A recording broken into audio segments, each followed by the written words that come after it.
Quero também parabenizar pela escolha oportuna desse texto, que a princípio nos remete à consciência doutrinária e à necessidade de continuarmos permanecendo sendo uma igreja bíblica nessa terra, uma igreja que não rifa as bênçãos de Deus, uma igreja que não comercializa amuletos, uma igreja que não usa de animismo ou panteísmo, dando vida às coisas que não têm vida, mas acredita na soberania, na glória de um Deus que não se enxerga com olhos humanos, mas que se vê pela fé, que é capaz de ser tocado pelo braço da fé, e é capaz de ser ouvido, cuja voz nítida, clara e alto-sonora, através da sua palavra, não somente alcança os nossos ouvidos, mas também a nossa mente e ao nosso coração. E eu queria perguntar, se você realmente crê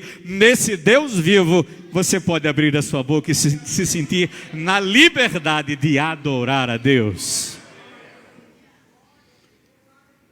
Me foi dado um versículo e eu achei injusto, diante de um texto clássico e tão extraordinário quanto este, escrito pelo apóstolo Paulo, no ano 60, ano Domini, em que ele resolve escrever essa epístola e fazer dessa epístola uma carta apologética, uma carta de defesa, diante de um quadro antagônico em que ele, ouvindo as notícias que em nada eram alvissareiras da igreja em Colossos, mesmo na sua primeira prisão em Roma, ele resolve tomar uma iniciativa, e essa iniciativa era defender a igreja dos ataques que ela estava a sofrer. Então eu quero pedir a você, por gentileza, que por um momento fique de pé em reverência à palavra de Deus, é claro, aqueles que puderem assim fazê-lo. E na carta aos Colossenses, capítulo 1, eu quero ler do versículo 15 ao versículo de número 20. E peço à igreja que apenas ouça atentamente o texto que eu passarei a ler para a nossa melhor compreensão. Colossenses, capítulo 1, a partir do versículo 15. Na minha Bíblia, o título desse texto é A Supremacia de Cristo. O texto diz assim no verso 15: Ele é a imagem do Deus invisível, o primogênito sobre toda a criação, pois nele foram criadas todas as coisas nos céus e na terra, as visíveis e as invisíveis, sejam tronos, sejam soberanias, poderes ou autoridades. Todas as coisas foram criadas por ele e para ele. Ele é antes de todas as coisas e nele tudo subsiste. Ele é a cabeça do corpo, que é a igreja, é o princípio e o primogênito dentre os mortos, para que em tudo tenha a supremacia, pois foi do agrado de Deus que nele habitasse toda a plenitude e por meio dele reconciliasse consigo todas as coisas, tanto as que estão na terra quanto as que estão nos céus, estabelecendo a paz pelo seu sangue derramado na cruz. Feche os seus olhos. Querido Deus e eterno Pai, nós recorremos ao teu altar nesta noite, suplicando o teu amor, a tua graça e a tua misericórdia, cônscios das nossas limitações, Senhor, e da superficialidade do nosso conhecimento. Tu és a profundidade e a riqueza, ó Deus, cujos tesouros insondáveis não podem ser medidos ou calculados quanto à grandeza.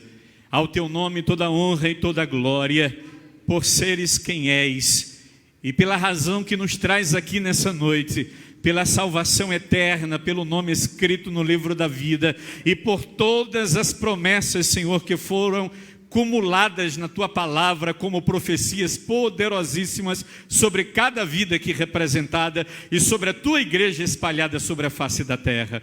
Por essa razão nós o adoramos, Senhor, hoje e sempre. Amém e amém. Poder sentar. Eu me preocupo com aqueles que não puderam entrar e ficaram do lado de fora, para que não fiquem dispersos, para que não deixem de ouvir a palavra de Deus e não saiam daqui também tocados e enriquecidos e, acima de tudo, inundados por esta graça tão benevolente que procede do coração de Deus. O lema e tema que escolheram para essa ocasião trata sobre Cristo ser a primazia da igreja.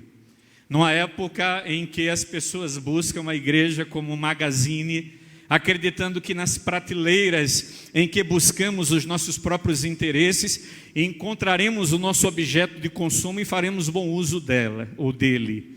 Quando nós acreditamos desta forma, nós rifamos a nossa fé e nos alimentamos apenas das expectativas quanto às conquistas terrenas. E Jesus Cristo passa a ser um ser de segunda importância, de segunda grandeza, porque nessa necessidade de estarmos sempre buscando a nossa própria satisfação, nessa forma egoísta de estarmos sempre vitimando a nós mesmos pelas nossas próprias necessidades, quando alguma coisa foge ao nosso controle, imediatamente já denunciamos os primeiros sinais e as primeiras evidências de que Cristo não é para muitos a primazia da igreja. Esta é uma carta eminentemente apologética, é o maior tratado cristológico do Novo Testamento. O apóstolo Paulo, ele não poupou palavras, ele não poupou conhecimento, não poupou a intimidade que tinha com o Senhor e nem as experiências que ele havia agregado à sua vida e ao seu ministério.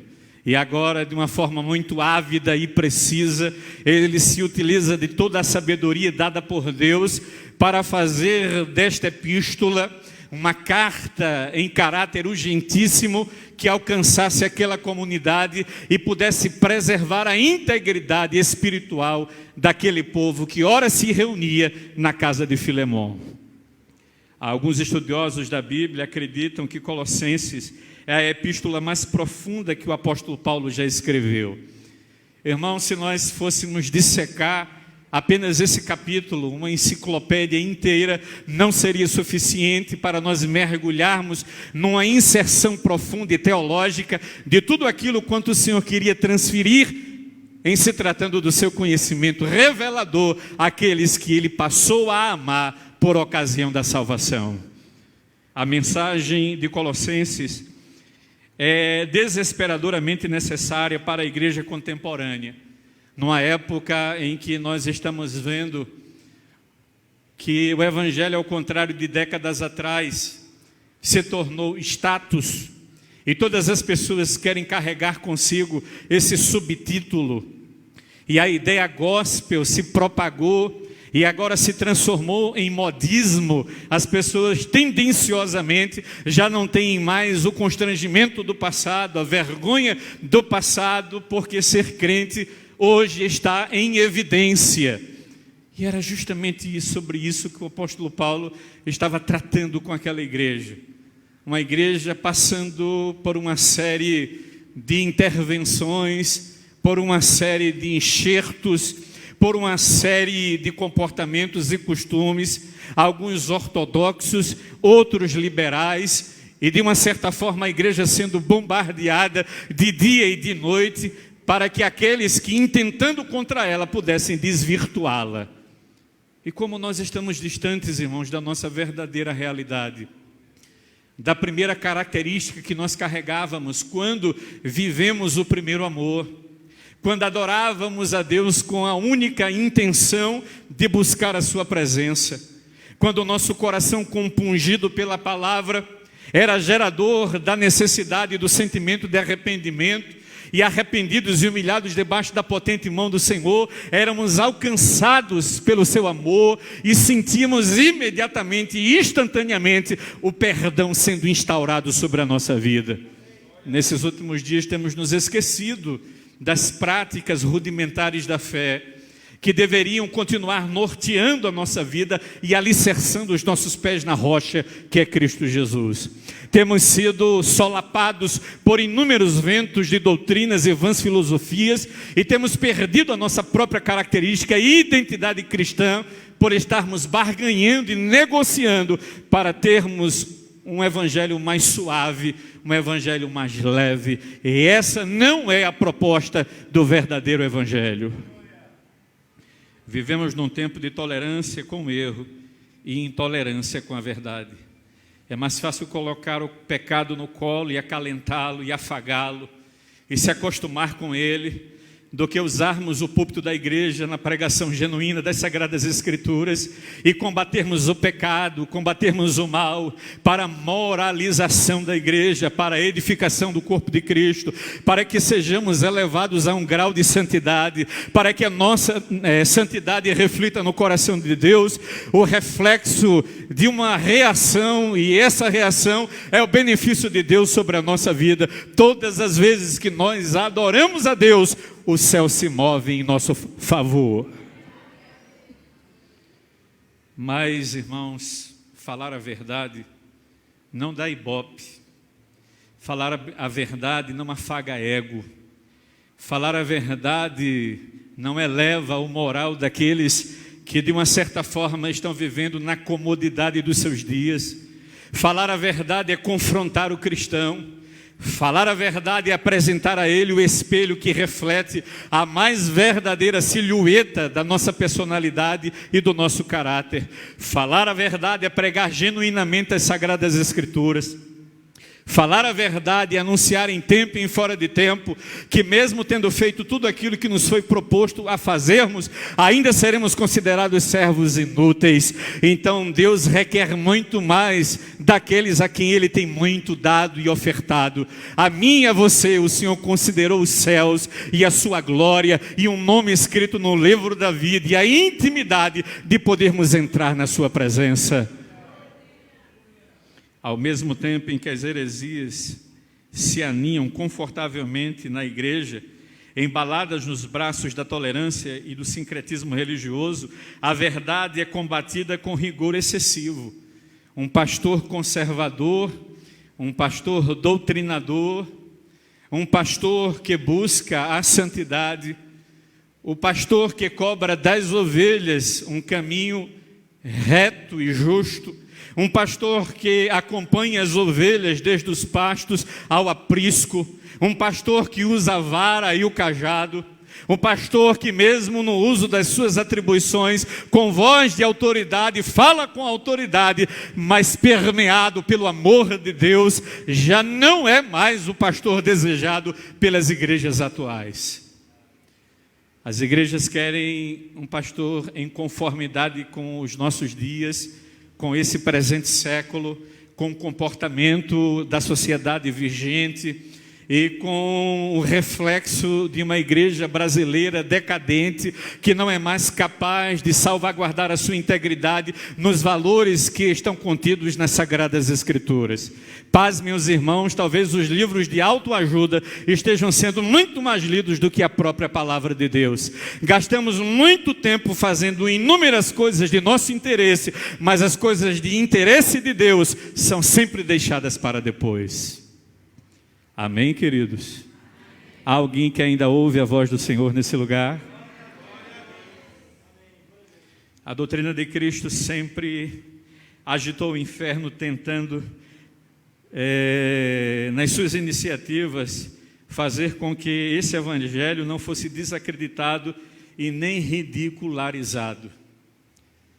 Nós estamos vendo o evangelho sendo ridicularizado nos filmes, nas novelas, no teatro, e nós frequentamos esses ambientes e somos telespectadores assíduos dessas histórias, quando nós sabemos que a sociedade atual não tem nenhum compromisso com Deus, nem muito menos com a verdade que é pertinente a Ele. E nós nos tornamos meros espectadores ou telespectadores e fazemos parte de uma audiência incabível que não deveria fazer parte do nosso comportamento e dos nossos costumes. E por essa razão, as igrejas que pregam a verdade estão esvaziando. Porque a verdade dói. Porque a verdade nos coloca contra a parede. Porque a verdade nos sufoca. E não há quem possa repelir a verdade, porque Jesus Cristo é a verdade, a palavra de Deus é a verdade, e não há quem possa combater contra elas. Então fazem de tudo para desacreditarem do nascimento virginal de Cristo, da sua morte vicária, da sua ressurreição corporal e da sua santidade imaculada. Agora se enxerta a ideia de que os anjos são mais expressivos e mais poderosos, e quem sabe você não apele para o anjo da guarda e o anjo da guarda possa lhe proteger. O ruim é quando ele tira férias, o ruim é quando ele está de licença, o ruim é quando ele está ocupado fazendo outras coisas, mas o anjo do Senhor acampa-se ao redor daqueles que o temem e o livra, e o anjo do Senhor é o nosso Salvador, é o Messias desejado, aclamado pelas nações, o anjo da guarda que tem salvaguardado a nossa vida física e a nossa integridade espiritual, é o Salvador que morreu na cruz. A Ele toda a honra, a Ele toda a glória, a Ele todo louvor, a Ele toda adoração. Todo aquele que se levantar contra o Filho de Deus será reduzido a pó. Eu ainda não vi ninguém que tenha tentado confrontar Deus, alguém que tenha tentado pelejar contra Deus, alguém que tenha tentado incitar um público em revidar as iniciativas de Deus, se sair bem da sua peleja, do seu pleito, do seu desejo de desmoralizar. Isso acontece no ambiente de trabalho, isso acontece na faculdade, isso acontece na fila do banco, isso acontece na prefeitura, isso acontece na Câmara dos Vereadores, isso acontece lá no Congresso Nacional, no Senado da República, isso acontece no Supremo Tribunal de Justiça. Em todo o tempo e em toda a época da história, sempre o diabo tem tentado levantar alguém para causar contra o Evangelho, mas o Evangelho, quanto mais perseguido, quanto mais maltratado, é feito o bolo, quanto mais se bate, mais ele cresce. Aleluia! Aleluia! A palavra de Deus marcha resoluta para a vitória impávida. Nós somos a igreja triunfante. Nós vamos atravessar o deserto, vamos passar pelas campinas, vamos subir os montes, vamos atravessar o vale. O sol pode até escurecer, não dar o seu calor, a terra pode tremer, mas a igreja do Senhor marchará triunfante, cantando o hino da vitória, combatendo e vencendo o mal. O mal não é o meu vizinho, o mal não é o meu patrão, o mal não é o meu colega de trabalho, o mal não é o meu irmão da igreja, o mal é o diabo, e contra ele nós usamos as armas de Deus.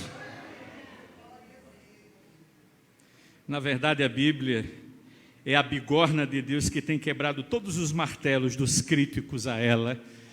Não adianta a força do homem tentar aplacar o mover e a força motriz do Espírito Santo de Deus. Eu tenho sempre dito aos irmãos, ou você está a favor dessa força, ou está contra ela. E se você estiver contra ela, Deus vai passar por cima como um rolo compressor, porque Deus não deve satisfação a ninguém, e operando Deus, quem impedirá?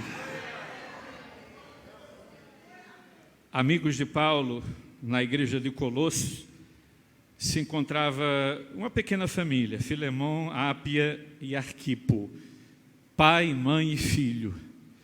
Essa igreja era uma igreja domiciliar, era uma igreja que realizava as suas celebrações numa casa, numa residência.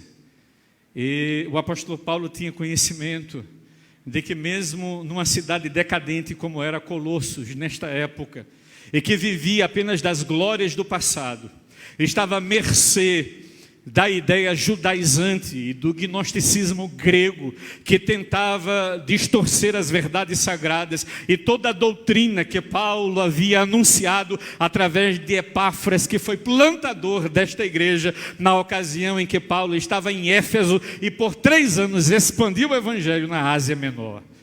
Olhar para este texto é perceber que o evangelho sempre foi bem servido de homens e mulheres que, predispostos a essa missão, não mediram as consequências em fazer e obedecer à vontade de Deus.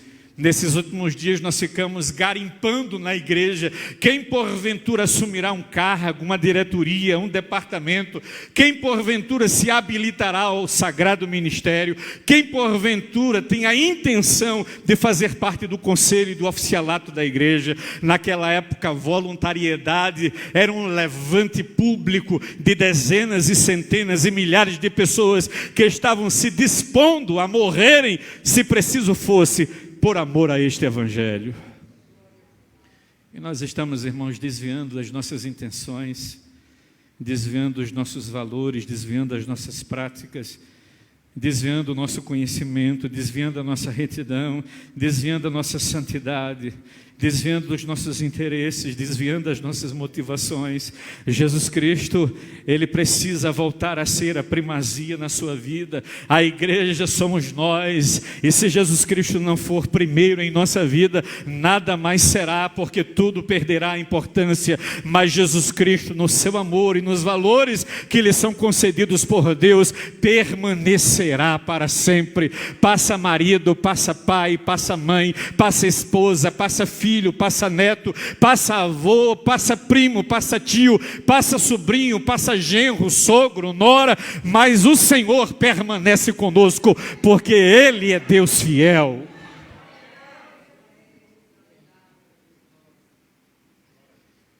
Paulo estava preso em Roma. Essa prisão era uma prisão domiciliar e por 2 anos ele estava se utilizando de todos os mecanismos disponíveis para não perder tempo e continuar sendo proativo na obra de Deus. E às vezes nós estabelecemos condições diante de Deus e atribuímos os nossos próprios ofícios como prisões, como cárceres, que nos impossibilitam de fazermos mais, que nos impossibilitam de sermos mais produtivos, que nos impossibilitam de darmos continuidade ao legado que o Senhor confiou nas nossas mãos. E nós precisamos entender, queridos, que as cadeias que prendem pés e mãos, as cadeias que tentam paralisar a nossa fala, colocando cabresto na nossa língua, as cadeias que tentam nublar e trazer uma névoa no nosso olhar, impossibilitando a nossa visão, as cadeias que turbam a nossa mente e nos fazem cochear em 2 pensamentos, as cadeias que contribuem para que o nosso coração seja corrompido e a nossa alma esteja comprometida com alguma coisa que não seja de elevo espiritual. Nada disso pode obstacular a presença de um Deus onipotente, cujo poder e a glória é manifestada em nós. A presença de Deus quebra o jugo e as cadeias. Os companheiros de Paulo, em sua primeira prisão em Roma, eram nada mais, nada menos que um grande colegiado. Quando eu estava lendo esse texto, eu dizia: Senhor, essa não era uma prisão domiciliar. Para Paulo era uma sala de aula da universidade ou da faculdade da fé, aonde ele conseguiu reunir mestres e doutores e discípulos dispostos a ouvi-lo, a aprender com ele e a servi-lo na sua prisão, sendo manifesto da glória de Deus e o fazendo entender que a igreja não estava paralisada por ocasião da sua prisão. A igreja se movia porque a igreja tem vida própria e a vida da igreja é Jesus Cristo. Os companheiros de Paulo eram Timóteo, o seu discípulo tão jovem, tão querido e tão amado, que por muitas sugestões recebeu do apóstolo Paulo todas as orientações para se tornar um obreiro fiel. Você moço, você moça, você jovem, que tem colocado na sua mente tantos projetos, tantas iniciativas, tantos sonhos, tantos planejamentos, eu queria lhe convidar a trazer agora a sua memória, a sua lembrança para as origens e para tudo quanto reflete o seu passado, mesmo que esse passado seja contabilizado por tão poucos anos de vida. É necessário considerar que Deus nos salvou e o manifesto da sua salvação foi que nós nos tornássemos personas para a sua glória, não para o atendimento das nossas prerrogativas, mas para que nós o servíssemos e a glória dele estabelecida em nós pudesse ampliar aquilo que ele tem reservado para mim e para você. Se nós buscarmos o reino de Deus e a sua justiça, todas as demais coisas nos serão acrescentadas. Seja você quem for, seja qual for o seu projeto, se você colocar no altar de Deus a sua vida, Deus tem um projeto e tem um plano para você. E o plano e o projeto de Deus são infalíveis.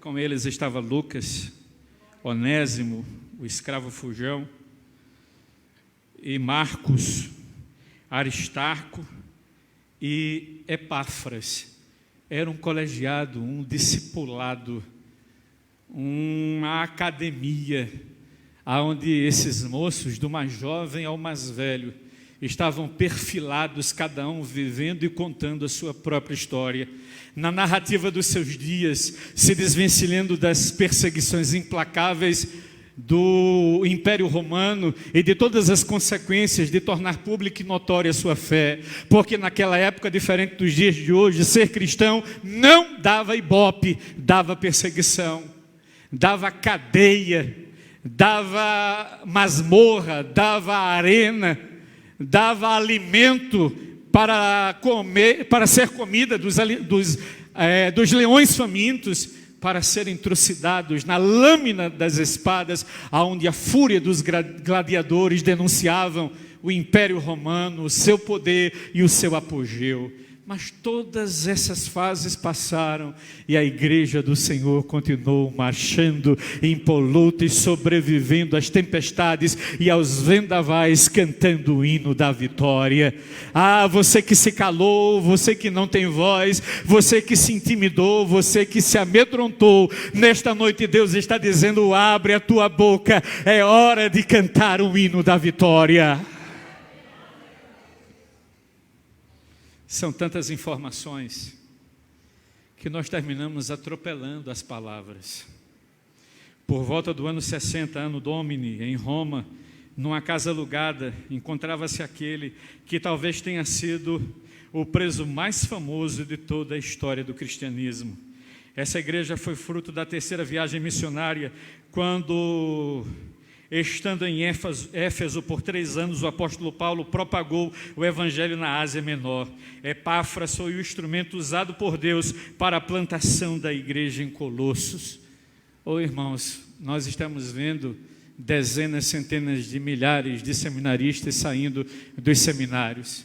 Eles não querem ir mais aos campos, eles não querem mais evangelizar, eles não querem mais pregar o evangelho de porta em porta, de rua em rua, de praça em praça. Eles querem as catedrais, eles querem os tronos, eles querem os lugares altos e confortáveis da fé, mas ainda existe a igreja genuína de Jesus Cristo sobre a face da terra, que tem amor pelas almas perdidas, que tem coragem de descer do trono este que não foi constituído nem para mim, nem para você. O único que se sentou no trono e reina absolutamente, nunca mais sairá do trono, é Jesus Cristo. Os demais, todos eles serão substituídos.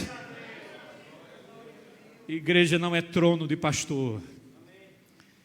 Igreja é campo, igreja é agência de Deus, igreja é corpo de Cristo. Nós não somos donos de absolutamente nada, estamos apenas como gestores, estamos gerenciando por algum tempo, mas no tempo de Deus Ele moverá as pedras. E quando Ele mover as pedras, o vento da mudança soprará, e quando soprar, a poeira e a ferrugem será lançada fora, e o brilho da igreja retornará novamente, porque o brilho da igreja é a glória de Deus, o Shekinah de Deus. A raiz do problema era o sincretismo religioso, a batalha da liberdade contra o legalismo dos judaizantes de um lado, e do outro a luta da verdade salvadora contra o gnosticismo grego. Depois de terem ouvido e crido no evangelho salvador, como foi que os colossenses se sentiram atraídos por conceitos tão inferiores? Irmãos, por que nós nos perdemos no caminho? Por que temos dado ouvido a tantas histórias contraditórias que têm sido faladas aos nossos ouvidos? Porque temos deixado descer ao nosso coração tanta tristeza e tanta amargura, e isso tem causado um despropósito tão grande a ponto de refrear a nossa caminhada à casa do Senhor. Se nós estabelecemos um boletim e esse boletim anuncia quem vai dirigir, quem vai cantar e quem vai pregar, você seleciona, e se aqueles que estão ali relacionados não lhe agradarem, nesse dia você não comparece, porque você acredita que essas pessoas não emanam a glória de Deus. e nos tornamos seletistas, clientelistas. Jesus Cristo não é mais a primazia da igreja, porque se Jesus Cristo fosse a primazia da igreja, não importava quem estivesse dirigindo, cantando, orando, lendo ou pregando. O importante é que Deus está nos dando oportunidade para subir à sua casa e adorar a Ele. Eu vim prestar o meu culto a Deus. E o meu culto a Deus é a minha prestação de serviço a Ele. Eu não vim ser servido pelo pastor, pelos presbíteros, nem muito menos pelos diáconos. Eu não vim ser servido pelo diretor do meu departamento, ou pelo ministério em que eu componho e faço parte. Eu vim aqui como um servidor do Senhor, como um servo da orelha furada, como um escravo que sou, sem ter nenhum direito, a não ser o direito de ser adorador fiel a Deus. Esse é o meu direito. Depois de terem ouvido tudo isso, se deixaram embebedar, se deixaram enamorar, se deixaram encantar. E parece que essas vãs filosofias chegaram como músicas, e numa erudição frenética, eles começaram a se desvirtuar, a serem arrancados como galhos da videira verdadeira, e a igreja agora estava sendo assombrada por esses fantasmas que tendenciosamente estavam bombardeando a credulidade e a sinceridade do coração do verdadeiro cristão. Diante desse quadro pintado por Epáfras, Paulo não fica inerte. Em síntese, Paulo mostra a Colossenses que é no senhorio de Jesus Cristo que está toda a esperança da humanidade. Então não é querubim, serafim, não são os anjos e os mensageiros de Deus supostamente debaixo das ordens do Senhor que trarão sobre o nosso coração a paz que nós precisamos. Não é a manifestação holística, cabalista, não é o horóscopo, não é o búzio, não é o tarô, não é a cartomancia. Não são as adivinhações, nem muito menos as profecias que em particular ecoam nos quatro cantos da cidade, mas é a Bíblia Sagrada, a palavra de Deus, o joelho no chão e a doutrina da igreja que vai me tornar um crente fiel. Cristo é o Senhor, esse é o tema dessa epístola. Cristo basta. Cristo é suficiente, Cristo é tudo, sem Ele não somos nada. Cristo não é relatividade, é absolutismo. Cristo não é a metade, é o todo de toda a glória. Cristo não é apenas o servo sofredor, mas o Cristo ressurreto que ao terceiro dia, num brado de vitória, venceu a morte. Cristo não é apenas o pobre coitadinho, agora sendo açoitado e condenado à morte e à morte de cruz. Ele é o Cordeiro Pascual que desceu dos céus por ordem de Deus para morrer por amor a mim e a você, para que nós estivéssemos aqui adorando a Ele. Adorado, adorado, adorado, adorado, adorado, adorado, adorado seja o seu santo nome. Para representar o senhorio de Cristo na criação, Paulo apresenta como apóstolo um mensageiro, um agente autorizado com os direitos de procurador. Paulo agora é interventor. Paulo agora é boca de Deus. Paulo agora é o instrumento nas mãos do Senhor para reanimar e recriar no coração e na mente daqueles cristãos a necessidade de voltarem novamente ao ponto de partida. É isso que Deus quer de nós. Se preciso for voltar ao ponto de partida.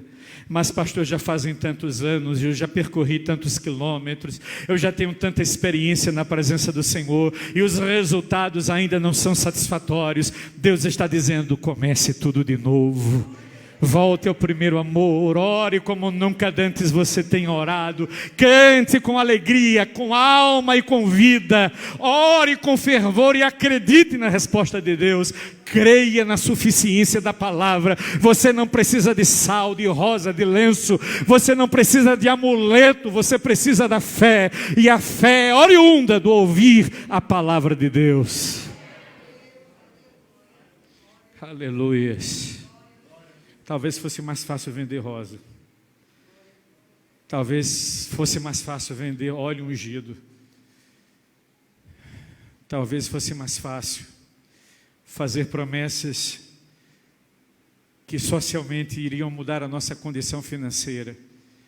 Talvez fosse mais fácil fazer um culto cheio de subtítulos: quebra de maldição, culto da prosperidade, culto da redenção, da recriação, da renovação e de tantas outras falácias. Culto é culto e nós não precisamos de subtítulo para sermos motivados a adorar a Deus. Quem vem cultuar a Deus marca um encontro com Ele.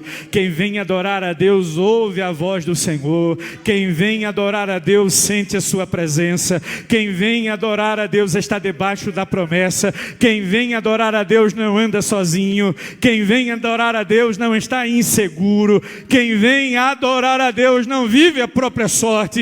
Quem vem adorar a Deus faz parte do projeto dos céus.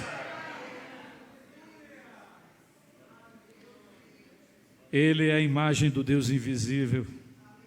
O nosso Senhor reflete perfeitamente, tal como o espelho, a exata natureza de Deus. Alguém perguntou, indagando a Jesus: como é Deus? Quem é Deus? Como poderíamos ver a Deus? E Jesus imediatamente responde: quem vê a mim vê ao Pai. Eu sou a encarnação do Verbo, o Verbo que se fez carne, o Verbo que habitou entre vós. Eu sou o reflexo dessa glória. Eu sou o Deus eminente. Eu sou a manifestação da misericórdia e da graça de um Deus que outrora em justiça resolveu perdoar a todos. O próprio Deus, oculto aos olhos pecaminosos, se fez visível através do seu Filho. Ele não se deixou ver por Moisés. Colocou Moisés na fenda da rocha. Quando ele passou e a sua glória o acompanhou, ele permitiu, numa linguagem antropomórfica, que Moisés apenas visse as suas costas. Mas quem viveu a era de Cristo teve a oportunidade de ver a Deus, de ouvir a Deus, de tocar em Deus, de ser tocado por Ele, de ser objeto da sua atenção e do seu milagre. Milhares e milhares de pessoas de forma arrebatadora o acompanhavam, e no Sermão do Monte, depois de ter terminado as bem-aventuranças, alguém disse: ninguém jamais falou como este homem. Porque ele não era apenas a representatividade de Deus, ele era o próprio Deus. Ele é o primogênito de toda a criação. Essa afirmação ressalta a verdade da primazia de Jesus Cristo como o primeiro gerado. Não houve antes, ele foi o primeiro, e sendo primogênito da criação, é o manifesto mais excelente, mais belo, mais lindo. E quando eu estou orando, pense num prazer que eu tenho de dizer: Jesus, tu és lindo, eu te adoro, eu me derramo, eu me quebro, eu me desmancho, eu me derreto como cera no calor diante da tua presença. A única coisa que repetidas vezes eu sei dizer é que tu és lindo. Não és lindo pelo retrato que alguém numa caricatura esculpiu, pintou, desenhou, reproduziu. És lindo em obra e graça. És lindo em poder e efeito. És lindo em todas as tuas causas. És lindo em todas as tuas afeições, és lindo no teu amor glorioso e incomparável, és lindo na tua fidelidade, és lindo em glória e majestade, és lindo no teu senhorio e no teu trono, és lindo. O herdeiro de tudo, o autêntico representante do Pai, a Ele cabem todos os direitos. A primogenitura indica também o privilégio de ser eleito ou escolhido para ocupar a mais alta posição de honra lá no céu. Não há, na ordem da criação, ninguém que se iguale a Jesus Cristo, que dirá alguém maior que Ele. Ele é a excelência da criação, para a glória de Deus Pai, para manifesto da nossa salvação. Jesus é lindo. Nele todas as coisas foram criadas, portanto Ele é a fonte originadora de tudo, o que existe no céu e na terra. Irmãos, a participação de Jesus é excelente. Ele esteve e está presente em todos os acontecimentos celestiais. Desde os céus até a terra, a presença de Jesus Cristo é indubitável, é inquestionável. Ele está presente em tudo. Tudo quanto o Pai ordenou, tudo quanto o Pai fez, tudo quanto o Pai deliberou, tudo quanto o Pai desencadeou, desde os céus até a terra, Jesus esteve e está presente em tudo. Tudo que o olho humano é capaz de perceber, bem como o invisível, o que está fora do alcance dos sentidos humanos, Ele é o Senhor Criador de tudo. Os nossos olhos só alcançam o que está até a montanha, mas Ele também criou o que está além das montanhas. Os nossos olhos não conseguem enxergar os limites do oceano, mas Ele rodeia todo o planeta e todas as constelações e todo o universo e todas as estrelas e todos os astros cabem na palma da sua mão. Ele é Senhor de tudo. E por que é que nós estamos com medo? Estamos com medo da crise política, da crise financeira, da crise social, da crise de segurança. Nós estamos com medo da crise da educação. Estamos alarmados, assombrados. Há pouco tempo a igreja ufanou um candidato e acreditou que pelo simples motivo de ele ter como sobrenome Messias, ele seria o Salvador do Brasil. Nem do Brasil, nem da América Central, nem da América do Norte, nem da Europa. Deus permitirá que se levante outro Salvador, porque Salvador só há um e Ele salvou o mundo inteiro. Ele é o nosso Messias, Ele é o Salvador do mundo. Aleluias. Eu não estou pregando política, eu sou apartidário. O meu candidato já está eleito. Ele não precisa da benevolência dos homens. Ele não precisa da imposição dos homens. Ele é poder e glória. Tudo foi criado por meio dele. Cristo é o agente do poder criador de Deus. Tudo que existe passou pelas suas mãos ou pelas mãos dele. Então podemos ter absoluta confiança no seu controle providencial. Não tenha medo, diga aí ao seu irmão, Deus está no controle. Aleluia. A tempestade vai se levantar, as ondas se erguerão, o nosso barco vai balançar. Alguém diz que quando Jesus está no barco, o barco não naufraga. Nós encontramos no naufrágio de Paulo, quando ainda sendo levado para Roma, ele viveu o naufrágio. A única coisa que nós aprendemos com isso é que o barco pode até naufragar, mas nós não iremos morrer até que as promessas de Deus se cumpram na nossa vida. Pode dar glória a Deus aqui? Pode. Aleluia, aleluia, aleluia, aleluia, aleluia, aleluia. O teu barco está balançando, não tema. A onda se levantou, não tema. A tempestade parece não terminar, não tema. O barco vai afundar, não tema. Deus vai fazer você sobreviver. E como sobrevivente você vai chegar na praia. E na praia você vai cantar e dizer: só o Senhor é Deus. Aleluia! A minha esposa disse: meu filho, pelo amor de Deus, não grite não. Como é que alguém do meu tamanho, da minha largura, fala baixo e fino? É por isso que eles me chamam de Carlão. Continue me chamando assim. Eu sou adorador. Eu sou vaso na mão do oleiro. Eu estou aqui, Senhor, para ser quebrado tantas e quantas vezes seja necessário. Ser quebrado causa dor. Ser quebrado leva-nos à humilhação. Ser quebrado nos dá uma sensação de abandono. Mas na mão do oleiro não há remendo. Ele quebra o vaso velho para fazer um vaso novo. Aleluia! Aleluias!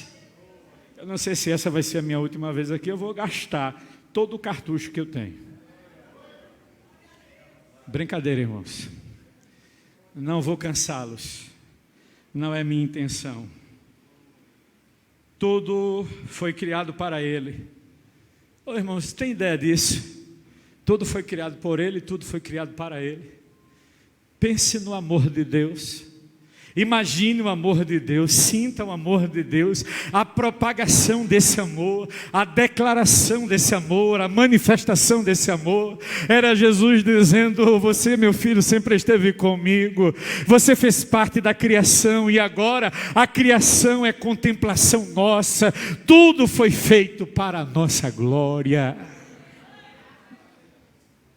Tudo tem uma única finalidade: render ao Senhor todo o louvor possível, numa sinfonia que proclama eternamente que o Senhor é digno de receber toda a honra, toda a glória e adoração. A primazia de Cristo, Ele é antes de todas as coisas. Jesus surpreendeu os judeus ao declarar que já existia antes de Abraão.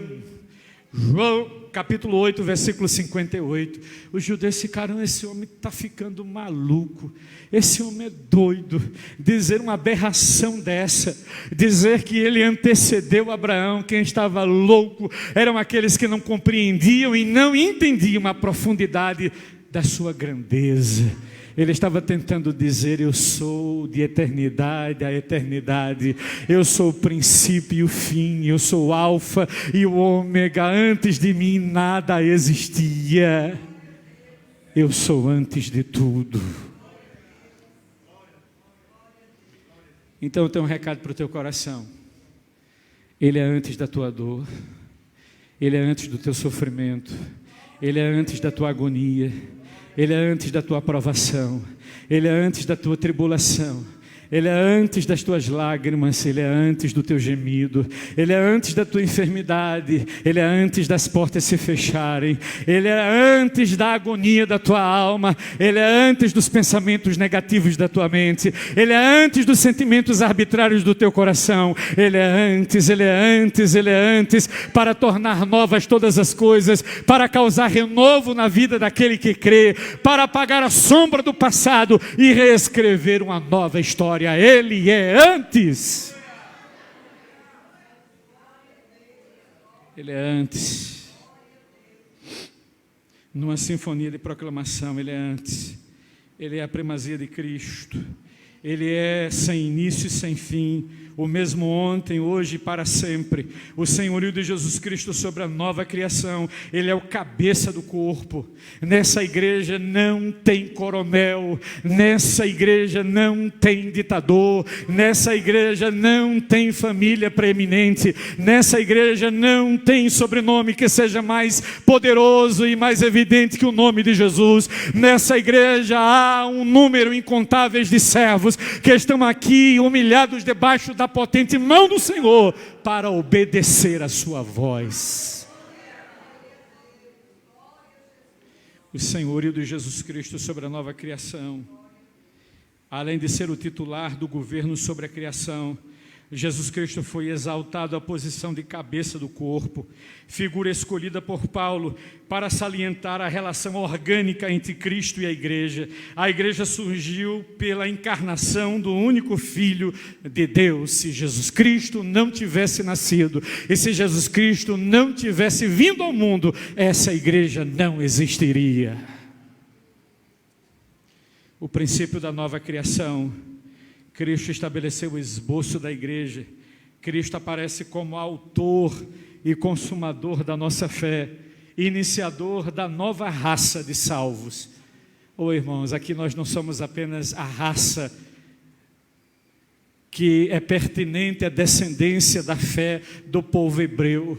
Nós somos a raça eleita, nós somos a raça de salvos, nós somos a raça de escolhidos. E a palavra raça não é pejorativa, nem denigre, nem diminui, nem desqualifica, mas a palavra raça, ela carimba, ela marca e ela efetua uma identidade. Nós somos propriedades de Deus. O primogênito de entre os mortos aponta para a ressurreição. O Senhor tem o direito de governar sua igreja por ser o herdeiro, o primeiro e o principal entre todos os irmãos. Dos mortos, a vida por Ele começou e implica por Ele ser o Senhor de tudo. Nele reside toda a plenitude. Cristo supre tudo o que a igreja precisa. Está precisando de paz? Vá orar. Está precisando de alegria? Busque a Deus. Está precisando de força? Se reúna com os irmãos. A oração de um justo pode muito em seus efeitos. Imagine uma congregação e uma igreja toda orando num único propósito. Se nós estivermos baseados nesse pilar, nesse tripé, estivermos em comunhão na doutrina dos apóstolos, em oração, no partir do pão, nós estaremos, irmãos, em unanimidade. Não há quem possa suplantar o operar e o agir do Senhor. Mas precisamos estar em unidade. Eu quero me despedir dizendo apenas isso. Jesus Cristo é aquele que preenche totalmente qualquer necessidade que nós venhamos a ter ou tenhamos a necessidade de alcançar. Cristo é o reconciliador de tudo. A obra efetuada por Cristo acompanhará os salvos no dia do encontro. Nós, no dia do arrebatamento da igreja, ouviremos o som das trombetas sendo entoadas, tocadas nas nuvens. O Senhor não precisará pisar nesse chão. Das nuvens Ele dará ordem, e da sua ordem os mortos ressuscitarão primeiro. O Senhor vai juntar cada átomo, o Senhor vai juntar cada partícula, o Senhor vai juntar cada célula, o Senhor vai juntar cada organismo e cada osso, cada tecido, cada músculo e cada carne. E o Senhor nesse ajuntamento chamará os mortos para a ressurreição, e na transladação receberão um corpo glorioso, incorruptível e imortal. Aleluias. Depois os vivos que aqui se encontrarem serão arrebatados. Arrebatados, irmãos. Arrebatados. Você tem ideia disso? Arrebatados. Nós não tememos a morte, nem desejamos a morte. A morte é apenas um instrumento, é apenas um prelúdio de como nós vamos traspassar os limites e os ditames entre a vida e a vida terrena e a eternidade. E no limiar desse romper, nós em glória seremos recebidos por Cristo e cantaremos o hino da vitória. Oh, aleluia, aleluia, aleluia, aleluia. Nós cantaremos o hino da vitória. Paz entre os pecadores e Deus não somente refere-se ao cancelamento da inimizade, como também à prosperidade de Deus, que Deus concede aos seus amigos. Por último, no sacrifício expiatório e substitutivo de Cristo, Deus removeu a inimizade criada pelo pecado humano, apaziguando essa rebelião. Em pecado nos tornamos inimigos de Deus, mas perdoados passamos de criaturas a filhos por adoção. Abba Pai, Abba Pai, Abba Pai. Oh, tu não és apenas o meu Senhor, tu és o meu Pai. O meu Pai. Você pode ficar de pé. Tem um tecladista para esse teclado? Tem. Por aqui.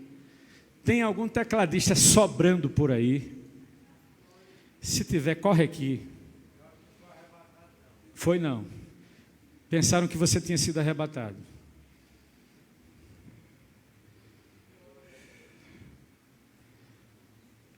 Há 5 meses, caminhando para 6 meses, eu me tornei avô. E minha neta achou de nascer em Portugal. Em fevereiro, eu estou me organizando com a minha esposa para a gente conhecer a nossa neta. Mas eu a amo à distância. Eu tenho orado pela pequena vida de Sofia. Sofia passou a ser a minha última inspiração, a mais recente. Porque quando me tornei avô, eu comecei a fazer uma reavaliação da minha vida e entendi que Deus estava me dando uma nova oportunidade de me tornar uma pessoa melhor. Uma pessoa mais tolerante, uma pessoa mais amiga, uma pessoa mais afetuosa, mais sensível, uma pessoa mais humana, uma pessoa mais consciente das minhas limitações e do tempo que eu ainda tenho nesse mundo. Então a minha vontade é de abraçar, de beijar e de dizer tudo aquilo que eu aprendi a minha vida inteira, para que ela saiba o quanto eu amo o meu Deus, e ela é produto desse amor. Eu tenho ainda para lhe dizer. E tem horas que eu me pego chorando. Eu choro na sala, eu choro na cozinha, eu choro no quarto, eu choro no corredor, eu choro na área de serviço, eu choro até no banheiro. Talvez seja o melhor lugar para chorar. A gente liga o chuveiro, ninguém nem escuta o barulho. Eu choro. Mas não choro de tristeza, nem de mágoa, nem de angústia, nem de arrependimento. Eu choro porque Deus me amou. E o amor de Deus me elevou a uma condição e uma situação de adorador. Alguém pergunta: pastor, está tudo bem? Eu digo: está ótimo. Eu comi, me calcei, me vesti, respirei, ouvi e vi. Está tudo bem. Eu estou vivo. Está tudo bem. Tem pessoas que estão ligadas a balões de oxigênio. Tem pessoas que estão fazendo hemodiálise 3 vezes por semana. Tem pessoas que estão com um marca-passo no coração. Tem pessoas que já fizeram cateterismo, angioplastia. Tem pessoas que estão precisando de um rim, porque os 2 que tem não dá meio. Tem pessoas que estão com problemas seríssimos, diagnosticados com câncer, mas acreditando num fio, numa linha tênue, tão invisível e tão frágil, que o milagre de Deus ainda pode e vai acontecer. Ah, não importa o que os médicos disseram, a última palavra vem da boca de Deus. Não importa o que os juízes disseram, a sentença já foi dada, o martelo já foi batido, mas a última palavra sai da boca de Deus. Aleluia. Nem tudo está perdido. E quando em fevereiro eu estiver cruzando o oceano, eu vou dizer: tu és maior que Sumé, tu és maior que a Paraíba, tu és maior que o Nordeste, tu és maior que as federações do Brasil, Tu és maior que a América Latina, a América do Norte, a América Central. Tu és maior que a Europa, a Ásia, a África e a Oceania. Tu és maior que ilhas e arquipélago. Tu és maior que a lua, o sol e as estrelas. Oh, Tu és maior que eu, que nós e que tudo. Tu és maior. És a primazia da igreja. Tu és o cabeça da igreja. Então eu quero terminar dizendo: seja bem-vindo, Jesus. Seja bem-vindo, Jesus. Seja bem-vindo, Jesus. Oh, habita entre nós, reina entre nós, governa entre nós, domina entre nós, seja absoluto entre nós. Seja bem-vindo, Jesus. Seja bem-vindo. Senhor, nosso Deus e nosso Pai, eu te dou graças nesta noite pelos 60 anos de fundação desta igreja. Quantas lágrimas foram derramadas pelos lugares por onde esta igreja passou nessa cidade.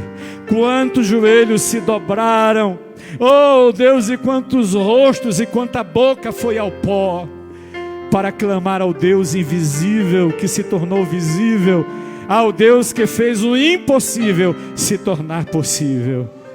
Ah, Deus, traz de volta a essência, traz de volta o primeiro amor, traz de volta o coração compungido. Ah, traz de volta, Senhor, a canção da alegria, do gozo e da paz. Traz de volta, Senhor. Aleluias. Essa é a nossa oração, em nome do Pai, do Filho e do Espírito Santo. Amém. Dá para você olhar para o teu irmão antes de sentar e dizer para ele: o nosso Deus é o Deus do recomeço. Aleluia. Alguma coisa vai recomeçar de novo para a glória de Deus.